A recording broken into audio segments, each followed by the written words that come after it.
내 이름은 김민수. 경기도 수원시 팔달구에서 작은 편의점을 운영하며 살아온 지 어언 30년이 넘었다. 이른 새벽 5시 30분이면 어김없이 문을 열고 하루를 시작하는 것이 내 일상이었다. 평범하다면 평범하고 고독하다면 고독한 삶이었다. 나는 사람들을 그다지 좋아하지도 그렇다고 싫어하지도 않았다. 그저 내 공간, 내 규칙 안에서 살아가는 것에 익숙해져 있었다. 특히 나는 개를 좋아하지 않았다. 아니, 정확히 말하면 개를 피하며 살아왔다. 어린 시절 개에게 물려 아직도 왼쪽 팔뚝에 흉터가 선명하게 남아있었기 때문이다. 그 기억은 너무나 생생해서 개를 보면 본능적으로 몸이 움츠러들고 불편한 감정이 치솟았다. 그날도 여느 때와 다름없는 새벽이었다. 이른 봄이라 그런지 유난히 쌀쌀한 기운이 감돌았고, 여튼 안개가 텅 빈 주차장을 스치며 흘러갔다. 가게 문을 열기 전 나는 습관처럼 보안 카메라 영상을 확인했다. 밤사이 무슨 일이 없었는지 확인하는 것이 내 일과 중 하나였다. 흐릿한 흑백 화면 속에서 낯선 움직임이 포착되었다. 새벽 2시 27분, 어두운 세단 한 대가 주차장으로 들어와 헤드라이트를 비추다 이내 꺼졌다. 꽤 오랜 시간, 거의 2분 동안 아무 일도 일어나지 않았다. 나는 눈을 가늘게 뜨고 화면을 주시했다. 무슨 일이라도 일어난 건가? 어쩌면 도둑. 그러나 화면 속에서는 어떤 동요도 보이지 않았다. 그러다 운전석 문이 스르륵 열렸다. 야구 모자를 쓴 키 큰 남자가 추위를 피하려는 듯 어깨를 잔뜩 웅크린 채 차에서 나왔다. 그의 모습은 어딘가 불안해 보였다. 남자는 이내 뒷문을 열더니 무언가를 거칠게 끌어냈다. 화면이 순간적으로 흔들렸지만 나는 곧 그것이 무엇인지 알아차렸다. 멋진 진돗개였다. 윤기가 흐르는 흰색과 갈색 털을 가진 크고 아름다운 강아지였다. 내 심장이 순간적으로 쿵 하고 떨어졌다. 개였다. 그것도 덩치 큰 진돗개. 화면을 통해서도 느껴지는 녀석의 존재감에 나는 본능적으로 불편함을 느꼈다. 남자는 떨리는 목소리로 기다려 라고 명령했다. 카메라 마이크가 그 소리를 희미하게 포착했다. 진돗개는 혼란스러운 듯 보였지만 주인의 말에 순종적으로 가게 입구 근처 쓰레기통 옆에 앉았다. 녀석은 절대적인 신뢰를 담아 남자를 올려다보며 꼬리를 살짝 흔들었다. 나는 화면에서 눈을 뗄 수 없었다. 녀석의 눈빛은 너무나도 순수하고 동시에 너무나도 가련했다. 주인을 향한 그 무조건적인 신뢰가 내 마음 한구석을 불편하게 만들었다. 남자는 차로 돌아갔다. 그러나 곧바로 채 타지 않고 잠시 멈춰 섰다. 짧은 순간 그는 진돗개를 돌아보았고 그의 얼굴이 카메라에 희미하게 드러났다. 30대 정도로 보이는 젊은 남자였다. 덥수룩한 수염이 그의 얼굴을 가리고 있었지만 나는 그의 눈빛을 똑똑히 볼 수 있었다. 그는 진돗개의 인내심 어린 시선을 마주할 수 없는 듯했다. 죄책감인가 아니면 다른 무언가 나는 알 수 없었지만 그의 눈빛에는 뭔가 깊은 고뇌가 담겨있는 듯 보였다. 그는 주머니에서 낡은 봉제 인형을 꺼내 진돗개에게 던져주고는 재빨리 채에 올랐다. 녀석이 가장 좋아하는 장난감인 듯했다. 이별의 선물인가 나는 알 수 없는 감정에 휩싸였다. 남자는 채 올라타기 직전 미안해, 강호야 라고 속삭였다. 카메라 마이크가 그 희미한 속삭임을 포착했다.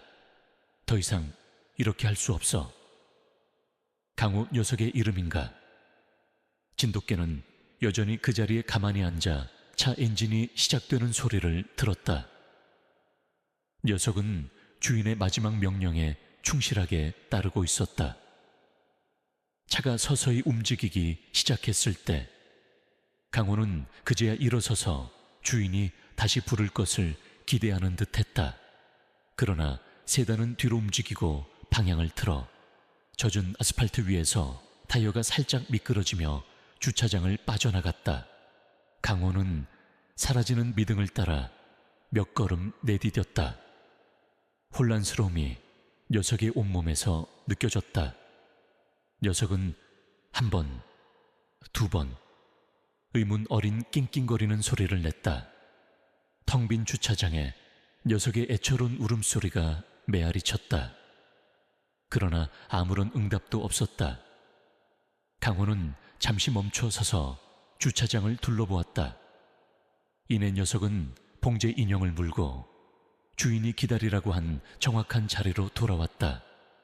마치 주인이 분명 돌아올 것이라고 확신하는 듯 그 자리에 조용히 앉았다. 나는 화면을 통해 녀석의 그 모습에서 비극적인 충성심을 보았다.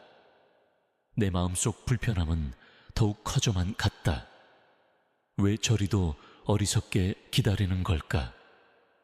주인은 이미 녀석을 버리고 떠났는데 보안 영상 속에서 몇 시간이 흘렀다. 진돗개 강호는 간혹 일어서서 다가오는 차를 희망적으로 바라보았다. 그러나 주인이 아니라는 것을 알 때마다 녀석은 점점 더 실망하며 다시 자리에 앉았다. 새벽이 깊어지자 강호는 봉제 인형을 감싸고 추운 아침 공기 속에서 떨었지만 단 한 번도 그 자리를 떠나지 않았다. 나는 가게 문을 열고 나가 녀석을 쫓아내고 싶었다. 개를 싫어하는 내가 저런 개를 가게 앞에 두고 장사를 할 수는 없었다. 하지만 녀석의 그 애처로운 모습이 발길을 붙잡았다.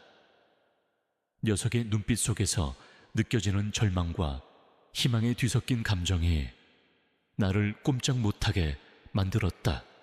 결국 나는 5시 30분 평소처럼 가게 문을 열 준비를 시작했다. 가게 안에서 보안 모니터를 보며 나는 유기 장면을 다시 보았다. 30년간 이 가게를 운영하며 수많은 일을 겪었지만 이번 일은 유독 다르게 느껴졌다. 비겁한 놈. 나는 차가 떠나는 영상을 보며 중얼거렸다. 개를 버린 그 남자가 비겁하다고 생각했지만 동시에 저토록 한결같이 기다리는 저 진돗개의 어리석음에도 답답함을 느꼈다. 나였다면 벌써 떠났을 터였다. 왜 저토록 미련하게 기다리는가?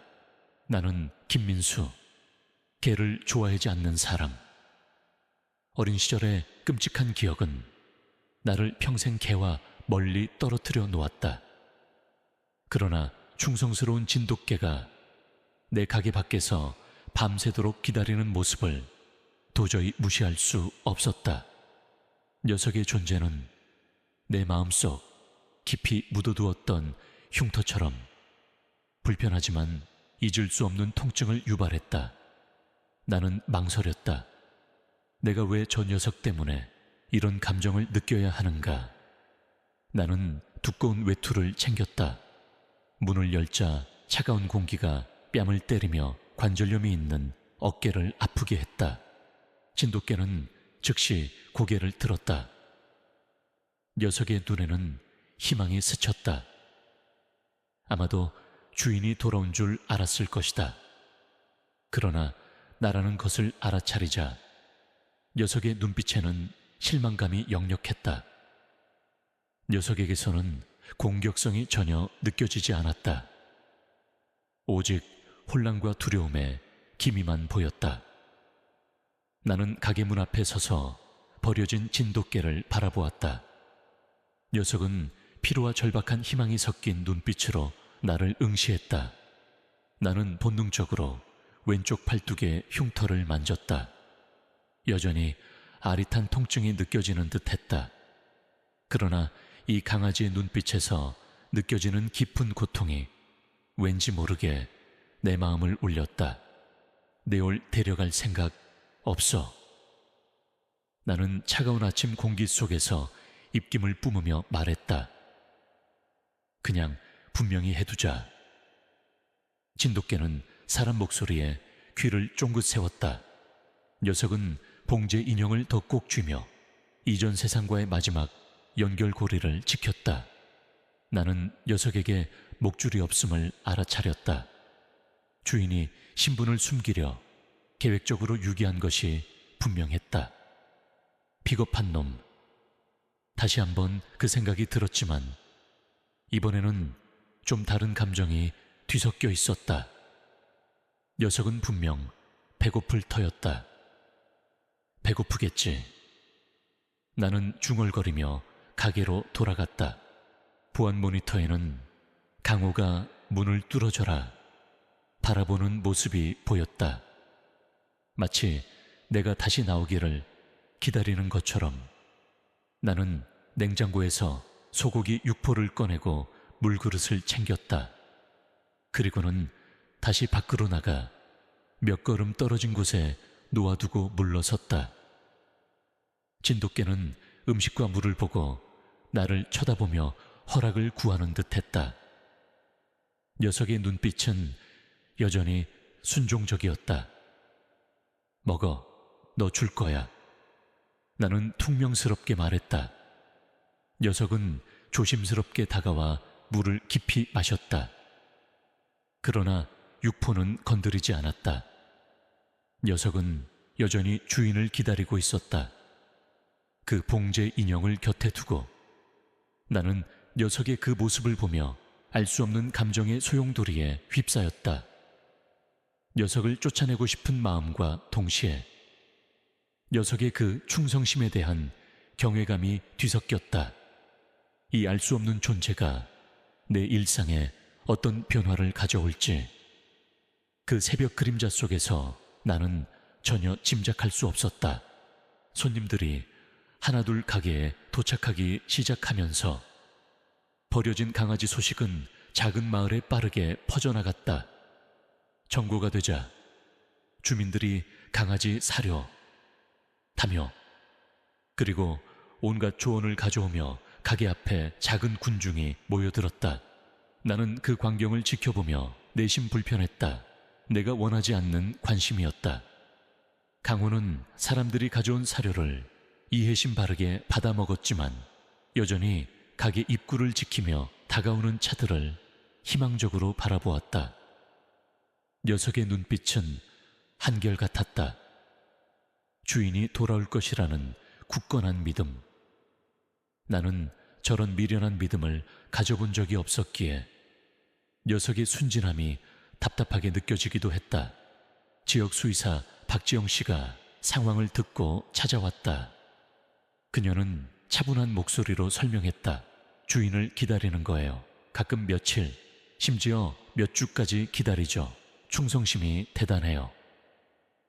박지영 씨는 강호가 아이들에게 쓰다듬음을 받으면서도 경계 자세를 풀지 않는 것을 보며 말했다. 강호는 사람들이 다가오면 잠시 경계하는 듯 했지만 해를 끼치지 않는다는 것을 알면 이내 다시 제자리로 돌아가 앉았다. 박 수의사는 거리를 두고 강호를 살폈다. 3살 정도 된 잘 훈련된 진돗개예요. 약간의 탈수 외에는 건강 문제는 없어 보입니다. 누군가 이 강아지에게 많은 돈을 썼는데 결국 버렸네요. 나는 그녀의 말에 씁쓸함을 느꼈다. 저렇게 잘 훈련된 개를 버린다는 것은 대체 어떤 마음일까? 이제 어떻게 되나요? 나는 나도 모르게 물었다. 내가 신경 쓰고 있다는 사실에 스스로도 놀랐다. 박수의사가 대답했다. 누가 신고하면 동물보호소로 가요. 하지만 대형 성견은 입양 가능성이 낮아요. 보호소가 이미 포화 상태라서요. 그녀의 말은 내 마음에 작은 파문을 일으켰다. 보호소로 가면 입양될 가능성이 낮다니. 그럼 저 녀석은 어떻게 되는 건가? 나는 강호의 눈을 다시 보았다. 녀석은 여전히 지적인 눈으로 나를 응시하고 있었다. 그날 하루 동안 몇몇 사람이 강호를 데려가겠다고 했다. 그러나 누가 데려가려 할 때마다 강호는 낮게 으르렁거렸다. 녀석은 주인이 아니면 그 누구에게도 쉽게 마음을 열지 않았다. 녀석의 그 굳건한 태도는 나를 더욱 혼란스럽게 만들었다. 그렇게 미련하게 주인을 기다리면서도 다른 이들의 손길은 단호히 거부하다니. 영업 종료 무렵 가게 앞 군중은 흩어졌다. 입양 제한도 줄어들었다. 나는 가게 문을 잠그며 강회에게 말했다. 여기 있을 수 없어. 기온이 다시 내려가 추운 밤이 예고되고 있었다. 강호는 여전히 지적인 눈으로 봉제 인형을 쥐고 있었다. 녀석의 모습은 낮보다 더 애처로워 보였다. 나는 한숨을 쉬었다. 하룻밤만 창고에서 지내 다른 곳 찾아줄게. 놀랍게도 진돗개는 내 제안을 이해한 듯 망설임 없이 뒷문으로 나를 따라왔다. 녀석의 그 순종적인 태도에 나는 또 한 번 놀랐다. 창고에서 나는 낡은 담요로 임시 침대를 만들었다. 강호는 3번 돌고 앉아 나를 바라보았다. 녀석의 눈빛에는 의심이 없었다. 그저 나를 신뢰하는 듯했다. 편해지지 마. 나는 경고했지만 확신이 부족했다. 이건 임시야. 내가 스스로에게 되뇌는 말처럼 들렸다. 그날 밤 나는 잠을 이루지 못했다. 침대에 누웠지만 내 머릿속은 온통 강호와 어린 시절의 기억으로 가득 찼다. 나는 어린 시절 개에게 물렸던 그 순간을 다시 떠올렸다. 팔뚝의 흉터는 잊혀지지 않는 아픔이었다. 그리고 아버지가 개를 트럭에 싣고 떠난 뒤 혼자 돌아온 일도 생각났다. 아버지는 그 개가 말썽을 부린다며 시골 친척 집에 보냈다고 했다. 나는 몇 주 동안 울었지만 아무것도 바꿀 수 없었다. 이후로 나는 애완동물을 키운 적이 없었다. 동물을 향한 애정은 내게 고통만을 안겨줄 것이라고 생각했다. 새벽 2시 심장이 뛰며 잠에서 깼다. 나는 휴대폰으로 보안 영상을 확인했다. 강호가 창고에서 깨어 문을 지키는 듯한 모습을 보였다. 녀석은 창고 문을 응시하고 있었다. 마치 그 문 너머에 내가 있다는 것을 아는 것처럼. 빌어먹을. 나는 어둠 속에서 속삭였다. 이건 내가 필요로 하지 않는 거야. 나는 이 모든 상황이 불편하고 내게 불필요한 감정 소모라고 생각했다. 나는 혼자만의 평범한 일상으로 돌아가고 싶었다. 유기된 지 5일이 지났다. 진돗개는 보안 영상에서 내가 들었던 강호라는 이름으로 불리며 불안정한 일상을 보냈다. 영업시간에는 가게 입구를 지키며 차들을 살폈고 밤에는 창고에서 잠을 자며 위협과 내 위층 거주지 사이를 지켰다. 녀석은 마치 나와 가게를 지키는 경비견처럼 행동했다. 나는 지역 SNS에 강호에 대해 게시했지만 주인에 대한 단서는 없었다. 나는 점점 녀석의 존재에 익숙해져 갔다. 녀석의 조용한 존재감은 더 이상 나를 불편하게 만들지 않았다. 오히려 녀석이 없으면 뭔가 허전할 것 같다는 생각마저 들었다. 장사에 도움은 되네. 나는 아침에 강호에게 말했다.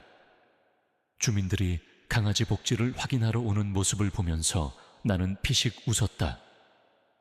녀석은 특히 노인 손님들을 매료시켰다.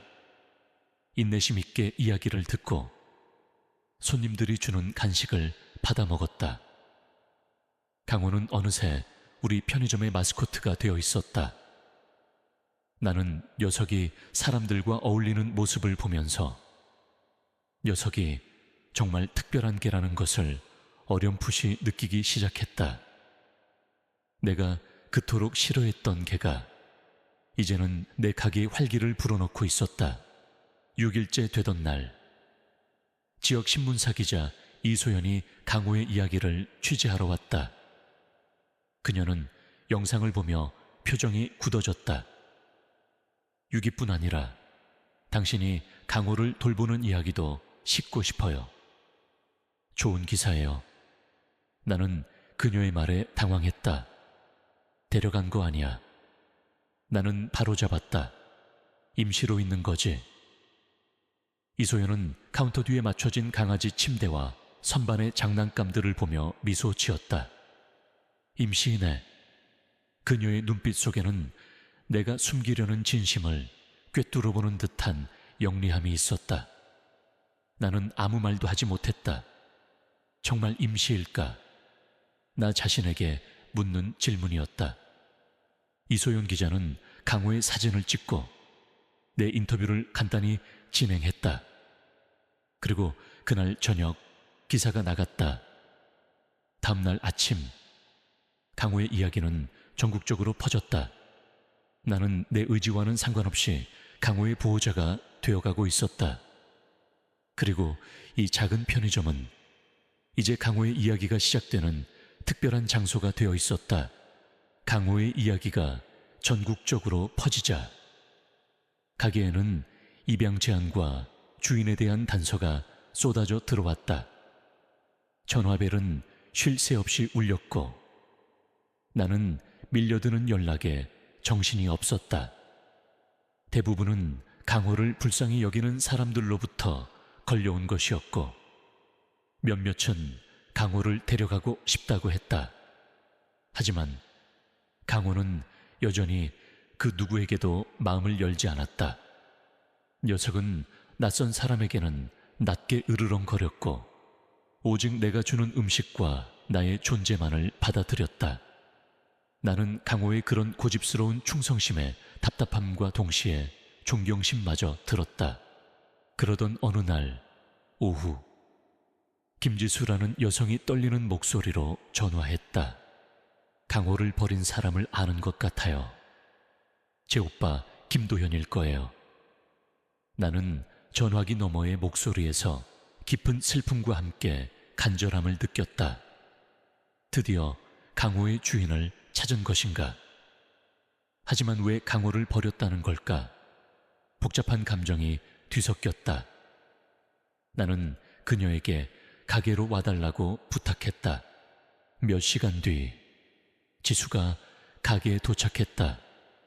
그녀는 여리여리한 체구에 창백한 얼굴을 하고 있었다. 강호는 익숙한 냄새에 긴장하며 꼬리를 살짝 흔들었다. 녀석의 눈빛은 무언가를 기억하려는 듯 흔들렸다. 지수는 조심스럽게 강호에게 다가가 손을 내밀었다. 강호는 잠시 망설이는 듯 했지만 이내 그녀의 손에 코를 비볐다. 날 기억하네요. 그녀가 눈물을 닦으며 말했다. 오빠가 출장 갈 때 제가 돌봤어요. 나는 그 광경을 지켜보며 숨을 죽였다. 녀석이 정말 주인을 기억하는구나. 어쩌면 이 여인이 강호의 새로운 주인이 될 수도 있겠다는 생각이 스쳤다. 내 작은 사무실에서 지수는 조심스럽게 이야기를 시작했다. 그녀의 목소리는 떨렸고 눈물은 마르지 않았다. 오빠는 3개월 전 췌장암 4기로 진단받았어요. 나는 그녀의 말에 충격을 받았다. 암이라니. 그것도 췌장암 4기. 어두운 그림자가 내 마음을 덮쳤다. 서울의 병원에서 치료받았지만 상태가 나빠요. 그녀는 말을 잇지 못하고 흐느꼈다. 나는 그녀의 이야기에 귀를 기울였다. 강호를 정말 사랑했지만 더 이상 돌볼 수 없었어요. 그래서 주차장에 버린 거야. 나는 나도 모르게 딱딱하게 물었다. 내 목소리에는 여전히 분노가 섞여 있었다. 아무리 아프다 해도 어떻게 저렇게 충성스러운 개를 버릴 수 있단 말인가. 그러나 지수의 다음 말은 내 분노를 복잡한 감정으로 바꾸어 놓았다. 도연이는 제정신이 아니었어요. 그녀가 약하게 변호했다. 암이 뇌로 전이됐어요. 어떤 날은 강아지가 있었다는 것도 잊어요. 나는 믿을 수 없다는 듯 그녀를 바라보았다. 뇌로 전이된 암이라니. 그건 정말 예상치 못한 반전이었다. 내가 상상했던 비겁하고 무책임한 남자의 모습과는 전혀 다른 상황이었다.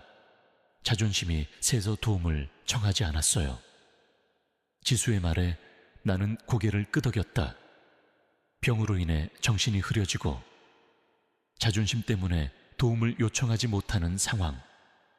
내 분노는 서서히 녹아내렸다. 비겁함이 아니라 절박한 사랑이었구나. 내가 처음 영상을 보며 느꼈던 그 남자의 망설임과 사과가 이제야 이해가 되었다. 그건 무심함이 아니라 죽어가는 자의 절박한 선택이었던 것이다. 오빠 지금 어디 있나요? 나는 조용히 물었다. 호스피스 병동이에요.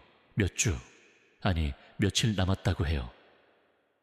지수는 창밖으로 강호를 보며 말했다. 강호는 여전히 창밖을 뚫어져라 바라보고 있었다. 마치 자신의 주인이 저기 있다는 것을 아는 것처럼. 제가 데려가고 싶지만 아파트에서 애완동물을 못 키워요.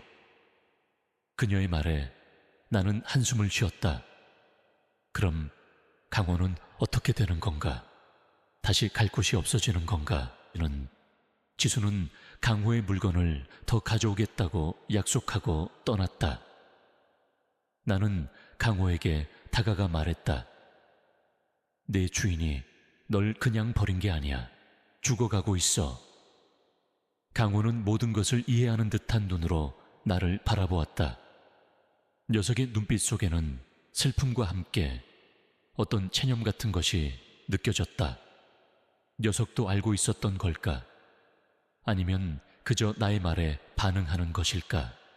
그날 밤 나는 잠을 이루지 못했다. 영상 속 그 남자의 망설임과 미안해 강호야 라는 속삭임이 귓게 맴돌았다. 처음에는 무심함으로 보였던 그의 행동이 이제는 절박한 사랑으로 다가왔다. 사랑하는 이를 더 이상 돌볼 수 없는 고통, 그리고 떠나보내야만 하는 슬픔. 나는 그의 심정을 이해하기 시작했다. 그리고 강호, 그토록 미련하게 주인을 기다렸던 녀석의 충성심은 이제 더 이상 답답함이 아닌 숭고함으로 다가왔다. 새벽에 나는 결정을 내렸다. 나는 지수에게 전화해 물었다. 방문 가능할까? 오빠가 봐야 할 누군가가 있어.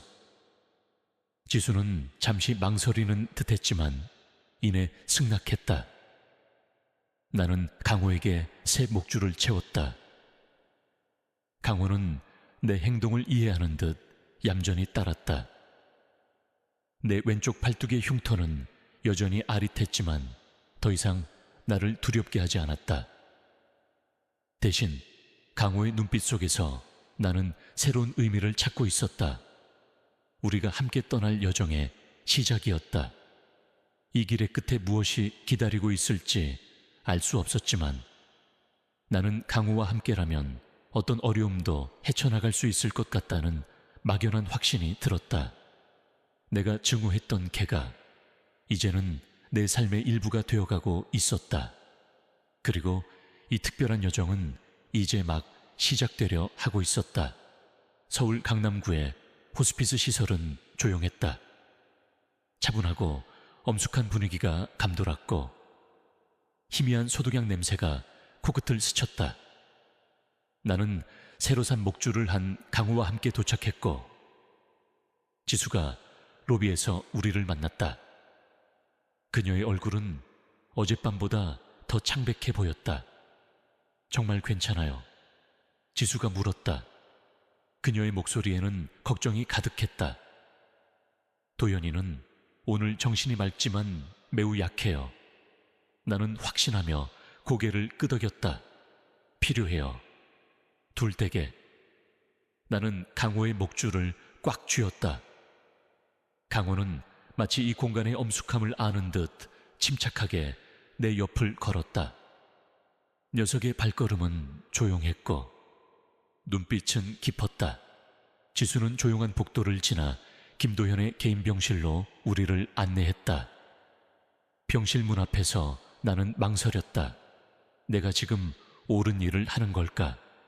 어쩌면 이건 잔인한 일일 수도 있었다.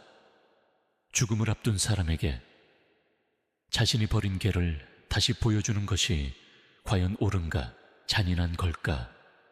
나는 속삭였다. 지수가 대답하기도 전에 강호는 익숙한 냄새를 맡고 몸을 떨기 시작했다. 녀석은 낮게 낑낑거렸다. 그 소리는 절제되었지만 동시에 깊은 갈망을 담고 있었다. 강호는 코로 문을 밀고 안으로 들어갔다. 병실 안에는 김도현이 병상에 누워 있었다. 그는 영상 속 모습의 그림자 같았다. 야구 모자는 약병 옆 탁자에 놓여 있었다. 그의 얼굴은 병색이 완연했고 몸은 너무나도 왜소해져 있었다. 강호가 들어서자 도연의 눈이 놀라움으로 커졌다. 강호야. 그가 속삭였다. 그의 목소리는 너무나도 약해서 겨우 들릴 정도였다. 진돗개는 주인의 허약함을 느끼는 듯 조심스럽게 침대 옆에 머리를 얹었다. 도연은 떨리는 손으로 강아지 귀를 쓰다듬으며 눈물을 흘렸다. 미안해. 그가 목이 메어 말했다. 그의 눈물은 멈추지 않았다. 강호는 도연의 가슴에 턱을 얹고 부드럽게 꼬리를 흔들었다. 마치 주인을 위로하는 듯, 그리고 용서하는 듯 보였다. 나는 문가에 서서 침입자 같은 기분을 느꼈다. 이들의 재회는 너무나도 사적이고 너무나도 애틋했다. 지수는 조용히 울었다. 나는 잠시 망설이다가 입을 열었다. 매일 너 차를 기다렸어. 내가 강호에 대해 말하자. 도연은 나를 보며 알아차렸다. 당신이 그 편의점 주인이군요. 나는 고개를 끄덕였다. 강호가 저와 지냈어요. 좋은 강아지예요. 최고지. 도연이 숨 가쁘게 동의했다. 그의 얼굴에는 강호에 대한 깊은 사랑과 자부심이 역력했다. 이런 모습을 보게 할 수 없었어요. 도연이 힘겹게 말을 이었다. 제가 사라진 후에도 강호에게는 가족이 지수뿐이라고 생각했어요. 나는 도연을 지키는 강호를 보았다. 녀석은 도연의 손길에 만족하는 듯 보였다. 강호도 가족이죠. 내가 말했다. 작별 인사를 할 기회가 필요했어요. 방은 의료기기 소리만 울렸다.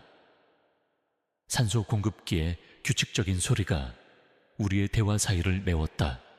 도연은 다시 말했다. 강호를 버렸을 때 치료가 안 된다고 들은 직후였어요. 그의 목소리에는 깊은 절망감이 담겨 있었다. 당신 가게를 매일 아침 들렀죠. 강호는 채서 기다리고 육포를 사줬어요. 그는 잠시 숨을 고르더니 말을 이었다. 가게를 깨끗이 관리하고 할머니를 돕던 당신을 봤어요. 친절할 거라 믿었죠. 나는 그의 말에 놀랐다. 그는 나를 지켜보고 있었구나. 내가 강호를 버린 그를 비겁하다고 생각하는 동안 그는 나를 믿고 강호를 맡길 사람이라고 판단하고 있었던 것이다. 내 마음속에 남아있던 분노와 두려움이 와르르 무너지는 것을 느꼈다.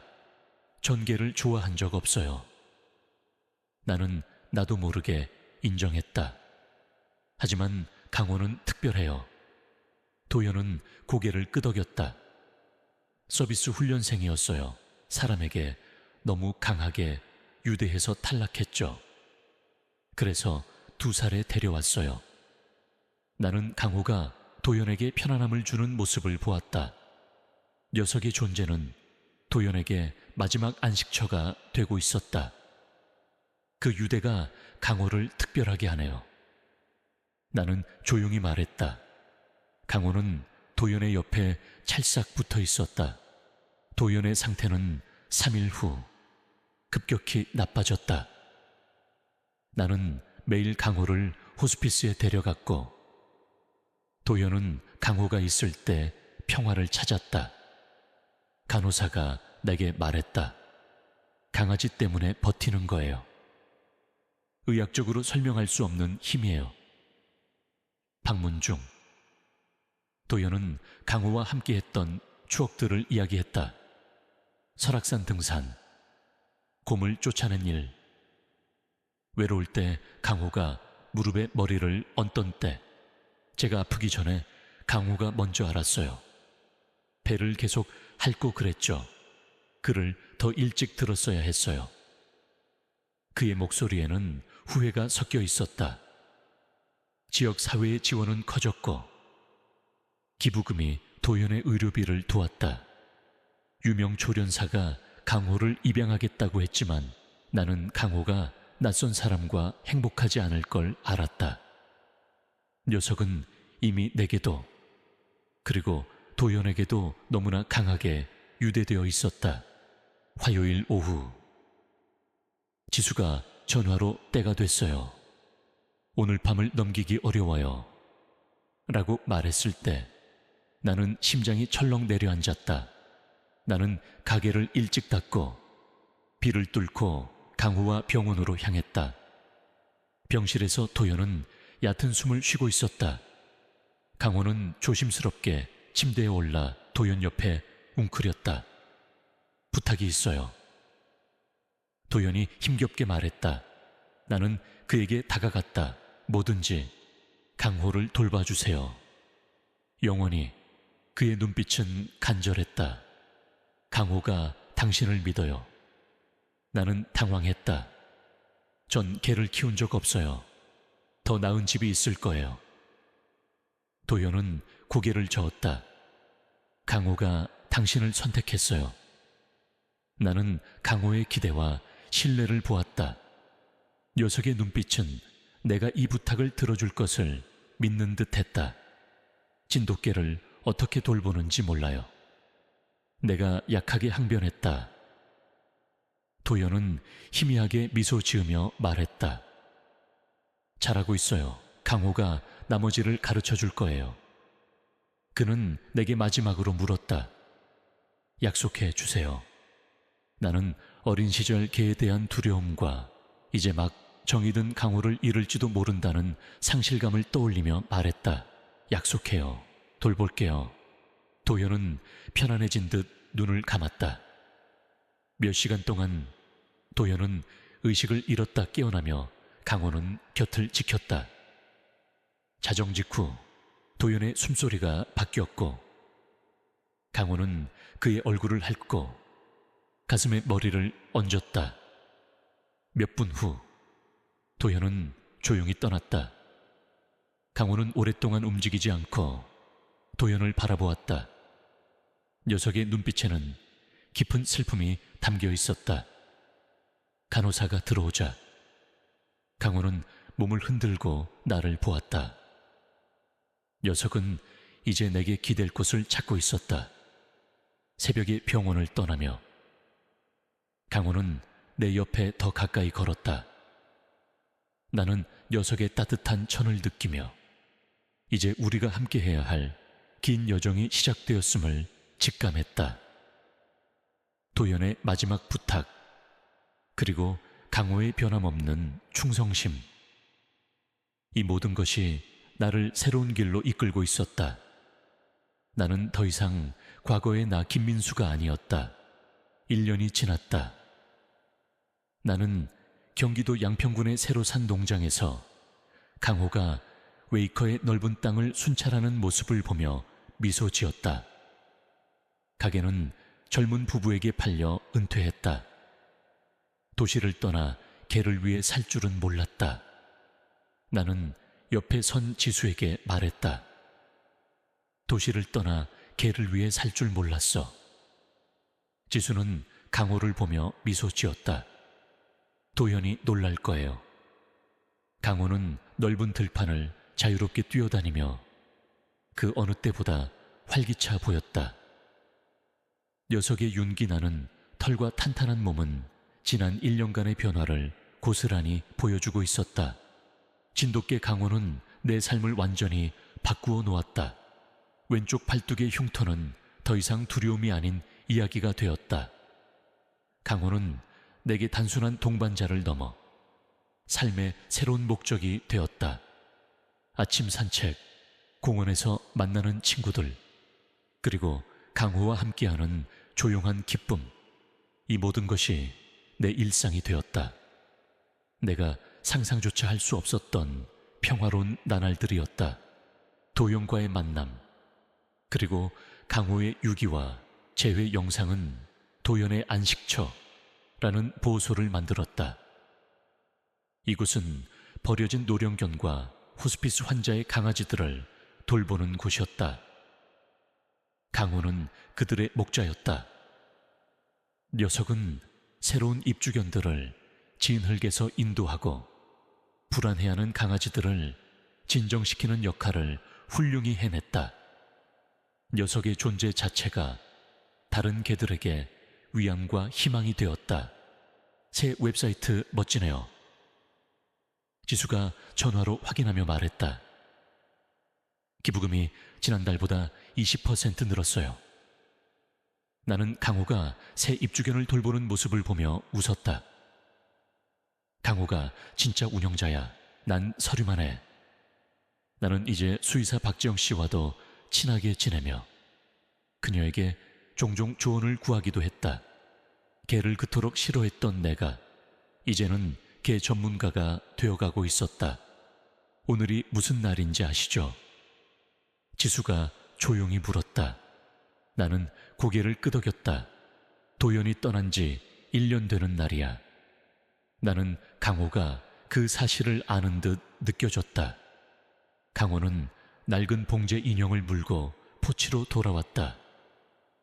녀석은 여전히 그 인형을 소중히 간직하고 있었다. 나는 허리를 숙여 장난감을 집어들었다. 아직도 이 낡은 걸 들고 다니니. 강호는 나를 보며 슬픔이 아닌 기억의 눈빛을 보였다. 녀석의 눈빛은 깊고 평온했다. 디오 이상 슬프지 않네요. 지수가 말했다. 당신도요. 나는 강호의 귀를 긁어주며 만족스러운 한숨을 들었다. 이제 나는 도연을 다른 방식으로 기억하고 있었다. 그의 마지막 부탁과 강호의 변함없는 충성심은 내게 새로운 삶의 방향을 제시해 주었다. 그의 죽음은 끝이 아니라 새로운 시작의 씨앗이 된 것이다. 그날 우편으로 오리건에 사는 한 남자가 보낸 편지가 왔다. 그의 어머니가 호스피스에 계시고 보더콜리가 불확실한 미래를 맞았다는 내용이었다.